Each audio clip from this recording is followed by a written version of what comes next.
Assalamualaikum warahmatullahi wabarakatuh.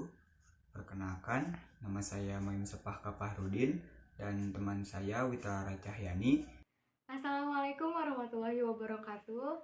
Halo, perkenalkan nama saya Witara Cahyani dari kelas 12 IPA 5. Di sini kami akan mempresentasikan tentang polimer. Pengertian polimer. Polimer adalah suatu makromolekul atau disebut juga dengan molekul raksasa yang tersusun atas beberapa monomer. Dalam kurung, molekul-molekul kecil yang sederhana. Polimer merupakan molekul besar yang terdiri atas susunan unit kimia berulang yang kecil, sederhana, dan terikat oleh ikatan kovalen. Unit berulang ini biasanya setara atau hampir setara dengan monomer, yaitu bahan awal dari polimer. Kemudian ada penggolongan polimer. Yang pertama, penggolongan polimer berdasarkan asal polimer, yaitu dibagi menjadi dua. Ada polimer alam yang terdapat pada makhluk hidup, beberapa contoh seperti protein, seperti serat otot dan enzim, polisakarida atau pati dan selulosa, karet, dan asam-asam nukleat. Kemudian ada polimer sintesis yang terbentuk sebagai hasil reaksi dari bahan-bahan kimia. Beberapa produk polimer sehari-hari meliputi kantong plastik pembungkus makanan, lapisan teflon penggorengan, sikat rambut, sikat gigi, dan wadah plastik. Kemudian ada penggolongan polimer berdasarkan jenis monomernya. Dibagi menjadi dua, ada homopolimer dan copolimer. Untuk homopolimer yaitu terbentuk dari sejenis monomer, contohnya polietilena, polipropilena, polistirena, PVC atau polivinyl klorida, teflon, amilum, selulosa, dan poliisopropena atau karet alam. Kemudian ada copolimer yaitu yang terbentuk dari dua jenis atau lebih polimer. Contohnya nilon 66 dan dakron. Penggolongan polimer menurut sifat terhadap pemanasan atau sifat kekenyalannya. Dibagi menjadi dua juga, yang itu terdapat polimer termoplastik atau polimer yang tidak tahan panas, sehingga kemudian akan meliat apabila dipanaskan, serta bisa atau dapat dibentuk sesuai dengan apa yang kita inginkan. Kemudian ada polimer termoset. Polimer ini tahan panas yang tidak akan meliat atau meleleh apabila dipanaskan. Berbeda dengan polimer termoplastik, polimer ini sangat susah atau sangat tidak mungkin untuk dibentuk sesuai keinginan. Yang keempat, berdasarkan bentuk susunan rantainya. 1. Polimer linear. Polimer linear adalah polimer yang tersusun dengan unit ulang yang sama sehingga kemudian membentuk rantai polimer yang panjang. Contohnya polietilena, nilon 66, dan sebagainya. Lalu yang kedua ada polimer bercabang. Polimer bercabang adalah polimer yang terbentuk jika beberapa unit ulang membentuk cabang pada rantai utama. Dan yang ketiga ada polimer berikatan silang.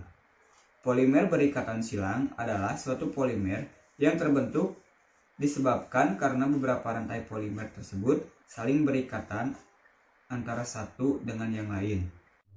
Reaksi pembentukan polimer. Yang pertama, polimerisasi adisi.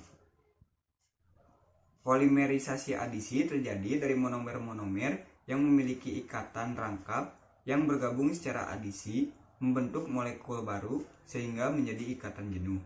Yang kedua, polimerisasi kondensasi. Pada polimerisasi kondensasi, monomer-monomer saling bergabung membentuk molekul besar dengan melepas molekul kecil. Umumnya polimerisasi kondensasi terjadi pada monomer yang mempunyai gugus fungsi pada ujung rantainya. Sifat fisik polimer. Sifat fisik polimer dipengaruhi oleh beberapa faktor sebagai berikut. 1. Rata rantai polimer. Kekuatan dan titik leleh naik dengan bertambah panjangnya rantai polimer. Yang kedua, Gaya antar molekul. Jika gaya antar molekul pada rantai polimer besar, maka polimer akan menjadi kuat dan sukar meleleh. Yang ketiga ada percabangan. Rantai polimer jika bercabang, banyak memiliki daya tegang rendah dan mudah meleleh. Ikatan silang antar rantai polimer.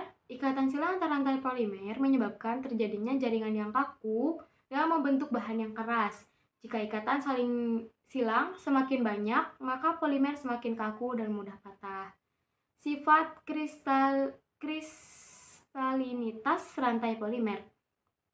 Polimer berstruktur tidak teratur, memiliki kristalinitas rendah dan bersifat amorf atau tidak keras. Sedangkan polimer dengan struktur teratur mempunyai kristalinitas tinggi sehingga lebih kuat dan lebih tahan terhadap bahan-bahan kimia dan enzim. Manfaat polimer dalam kehidupan sehari-hari. Polimer plastik. A. Polietena. Polietena punya titik didih 110 derajat Celcius dan banyak dimanfaatkan untuk botol, film, pembungkus, dan isolator alat-alat listrik. B. Polipropilena. Gabungan molekul-molekul propena mirip sifatnya dengan polietena, namun lebih kuat. Polipropilena banyak digunakan untuk membuat tali, botol, karung, dan sebagainya. C. Polyvinyl klorida. Polyvinyl klorida digunakan untuk pipa, tongkat, dan sonograf atau alat penangkap bunyi. Yang kedua, polimer karet. A. Karet alam terdiri dari rangkaian isoprena yang berasal dari alam. Manfaat polimer ini terbesar adalah sebagai ban kendaraan. Karet yang awalnya lunak akan menjadi keras setelah divulkanisir dengan menambahkan sedikit belerang. B. Karet sintetis. Yang pertama, neoprena. Tahan terhadap bensin, minyak tanah, lemak, sehingga banyak dimanfaatkan untuk bahan membuat selang karet, sarung tangan, dan sebagainya. Yang kedua, karet nitril. Manfaat polimer ini mirip seperti neoprena. Yang ketiga, stirena butadiena rubber. Manfaat polimer ini sebagai bahan ban motor. Yang ketiga, serat sintetis. A. Nilon 66. Polimer dari heksametilen, diamina, dan asam adipat. Disebut nilon 66 karena baik heksametilen, diamina, dan asam adipat masing-masing mempunyai 6 atom karbon. Karena sifatnya ulet, melar, dan kuat, maka banyak digunakan untuk bahan membuat tali, jala, parasit, tenda, dan sebagainya. B. Orlon. Manfaat polimer sebagai bahan karpet dan pakaian. Yang C. Ada dakron. Dakron banyak digunakan sebagai kemasan minuman dengan kualitas yang baik.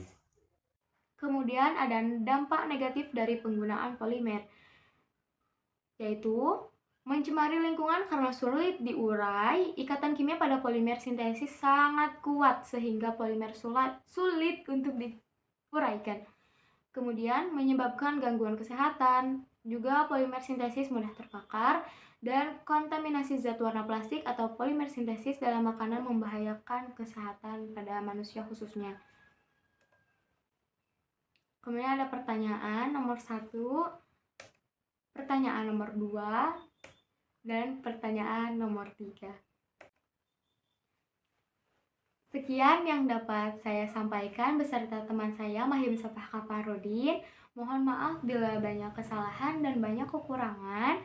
Mohon dimaklum dan atas perhatiannya saya ucapkan terima kasih yang sebesar-besarnya.